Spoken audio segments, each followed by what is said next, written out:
What's up, guys? Welcome back. I know it's been a few months. I did post a video, but it was some older footage. So I've got the car kind of tore down to the bones here. See, originally, I was kind of mocking everything up. I was kind of planning to take it back apart, but the fit up was so deep, so nice that I really don't want to pull this cowl back out. So what I'm trying to figure out now is the best way to kind of waterproof underneath it. I had messed around on CAD yesterday with some 3D printed stuff, and more or less my skill level of CAD versus the amount of time it'd take just to fabricate out of sheet metal some scoops to go in the cowl to divert the water. It'd just be quicker to make it out of sheet metal, and then I wouldn't need like an upper flange or anything because I could actually weld it, just weld it into this. And more or less kind of what I'm thinking is it to kind of run like at an angle towards like the S197 secondary firewall there, which is what removes water coming off the roof, the windshield, stuff like that anyways. So more or less to kind of angle this down, and then of course weld it on three sides, and it'll divert the water right into there. And then after that, I believe, kind of just from looking, and plans may change, but is I'm gonna cut that piece there all the way out, and then do like a vertical section of sheet metal into the cowl, and that'll work pretty well.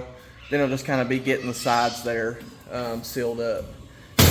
I think getting this done would be a lot of the majority. I say the majority, obviously in the rear, but the majority of metal work I need done to go ahead and put a drivetrain in here and have it running.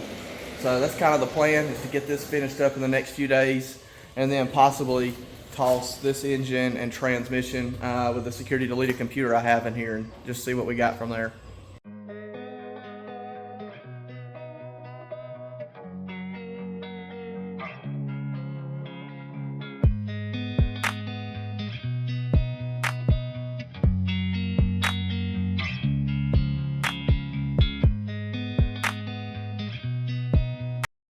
Okay, so far I've got this one tack welded in, and I've made that panel, and I just need to make one for this.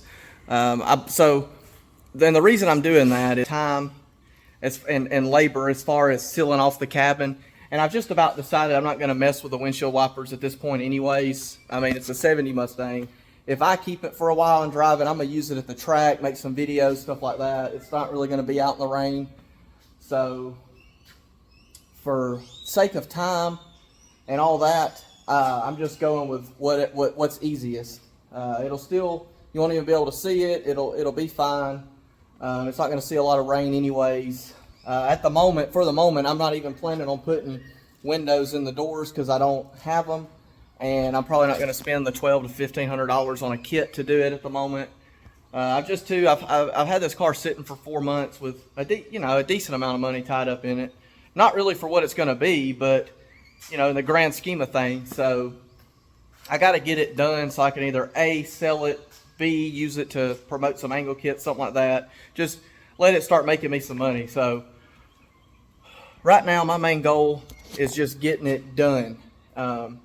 So little stuff like that is probably going to get bypassed. I am going to go ahead and put a cage in it, at least somewhat of a cage in it, even if it's just a half cage, because I do want it safe, and I want the cabin obviously watertight as far as when it comes to weld, stuff like that. So for now, we're just going to go ahead, weld up the cowl, fill all the holes in that. The water will kind of run off the sides, stuff like that. And I may even do a thing where, like, if it does run forwards, it will be caught by the secondary firewall there, so it's not just running in the engine bay, obviously. But for now, and for me, this seemed to be what would work best for my situation. So that's what I'm going to go ahead and do. Right now, the main goal is getting this thing done right as far as when it comes to safety and looks, and just letting it look good, perform well. So I'll get you guys set up, and we'll get that one tack welded in, make one more plate, and then we'll kind of figure out what all needs to be welded next, because it is like a big Lego set without instructions. So sometimes you second guess yourself, and sometimes you got to do work twice. But in this case, I'm not removing the cowl.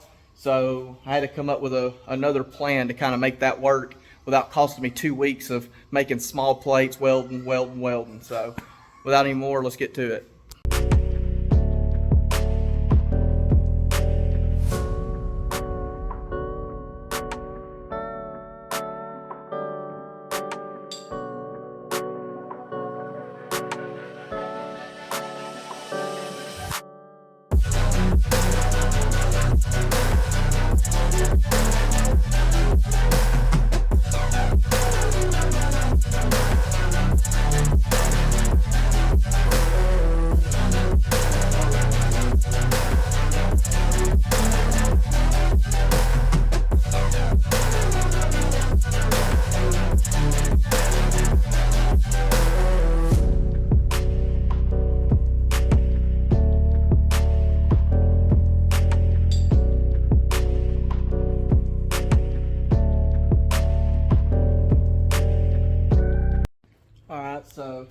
think I'm gonna stop there today. It's 4 and I've been here all day and I'm about tired of this heat. But so far I've got the patch panels tack welded in the cowl, and my seam sealer that I used before had dried up, so I don't want to open my other one yet, but more or less I'm gonna come back in here, seam seal all this.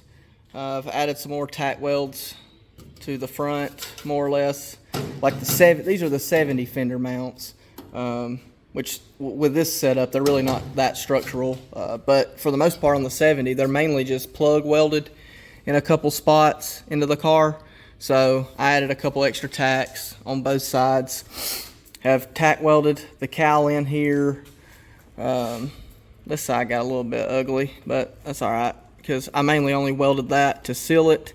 Then it's going to get seam sealed, and then I believe what I've decided to do on the cowl, kind of the same deal over here, but all this is sealed, so any water running is just going to run off. And I believe what I'm going to do is remove the secondary firewall completely, and it'll be much easier to come in here and seal. I know before I talked about maybe I still may use some foam, but that'll be more for some insulation. But at the end of the day, I do kind of want an actual firewall there to seal it off from the engine bay there.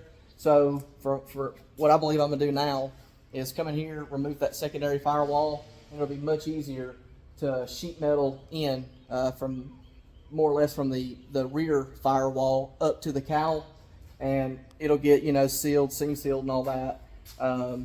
May not be anywhere to put any foam or anything, because again I don't want to be tacky with it and I don't want it to absorb water and all that. So I think this is a much better plan. From there, once I get the front end done, I do plan on putting the drivetrain in the car. I've ordered a CNC angle adapter, and I more or less am going to test it out on this car. So I'm hoping to have it running and driving before that gets here, and that should be here at the 1st of June. So suspension needs to come out of my S550, go back in here, and all I'll be waiting on is the billet 7075 aluminum adapters. And from there, obviously I'll be able to move it around under its own power, but from there I'll have to do wheel tubs in the rear and then get on fitting up the quarter panels. And I know I cut the original rear of the quarter panel off of this side, and so like right now it's not lining up perfectly with the tail light housing. So what I'm gonna do on the other side is, since I haven't done that yet, is leave this piece and then just land the quarter panel like right there on it and then weld it, and then I won't have to worry about making sure the quarter panel lines up and all that. And here, I'll just kind of show you guys what I'm talking about. But let's see. But yeah, you can kind of see how that's kind of sitting out. So I'm gonna have to figure that out. And then of course I'm gonna come back in here, cut this so this can be welded flush, and it'll be a lot easier to fill that gap. Now that I sold the 69, I only got one of these cars. I may actually it's the quarter panels, so it may just be easier to cut a piece of this out and more or less fill the gap on this one. So I could cut the other one up only for that piece. I think it'd make things a lot easier. So anyway, I know I'm getting off on a tangent here, but that'll be it for today. And I may actually do you know, another day or two in this video and just try to get a lot of content in it.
Okay, so I more or less have like the outer secondary firewall done. And it turned out pretty decent actually, considering it's a lot of just eyeballing, rough cutting sheet metal to add in there. All that's going to be behind the engine anyways, so I wasn't too concerned with that. It's at the moment I'm more concerned with it being usable, obviously not looking haggard, and whatever's fastest, because my goal is to have this thing running and driving by the time my angle brackets get here, which will be the 1st of June. So at the moment, I basically have sheet metaled the firewall in. It's tack welded on the firewall as well into the cowl, and then it's seam sealed. All this is welded and seam sealed. I filled these holes, and then of course, I seam sealed this. So as of now, the cowl is waterproof. Sorry, my son on his little his little Jeep. But as of now, the cowl is should be 100% waterproof. So what I did is I actually used some fireproof expandafoam in between from the inside, which all this will be 100% under the dash, and then there is a sheet metal firewall in there, and I may come back and even add a piece here. I don't know. Again, like I said, it's kind of, at the moment, I need it just to go as fast as possible, because some plans have changed since, I originally started building this car. But the main thing for me, some people may not like the fact I use expandafoam, but I don't really care. It's not being used as a waterproofer. It's 100% waterproof under there. So more or less, it'll just be to keep, a draft, gases, anything like that from the engine bay out of the cabin. It should help with a little bit of noise, and hopefully keep it from any rattles, stuff like that. So, and again, it's also fireproof. So there's literally no reason that won't be okay. So anybody that wants to bitch about that, I don't care. So like I said, some plans have changed. I initially started building this car only to sell it, and I still probably will sell it, but it's going to go ahead and get the angle kit. I'm going to go ahead and do a half cage, maybe some door bars, hydro. It's more or less going to be used as a drift car for at least a little bit. I want to do some videos. There is a nice mountain road not far from me that I've always wanted to drift, and now that I got a 360 cam, I can actually just attach it to the rear of the car and not even need a drone. So there is some content I want to make. So, and all that comes down to, speediness, because a lot of my money is tied up in this car, and a lot of, not a lot, but, I'm not really working on anything else to sell at the moment. So I can't just keep taking months to do this. I need to get it done. And that's kind of where I'm at now, which is why probably not going to worry about windshield wipers at the moment. Not going to worry about glass, like the doors or the rear glass. I'm going to leave that out. I'm going to finish all the metal work, front and rear windshield, and possibly paint it. I don't know. It just needs to look super good, perform well, and be safe. So those are kind of my main concerns right now, and I think we're on track for that. And I'm going to be done today on it, and I'll just keep updating you guys as I work.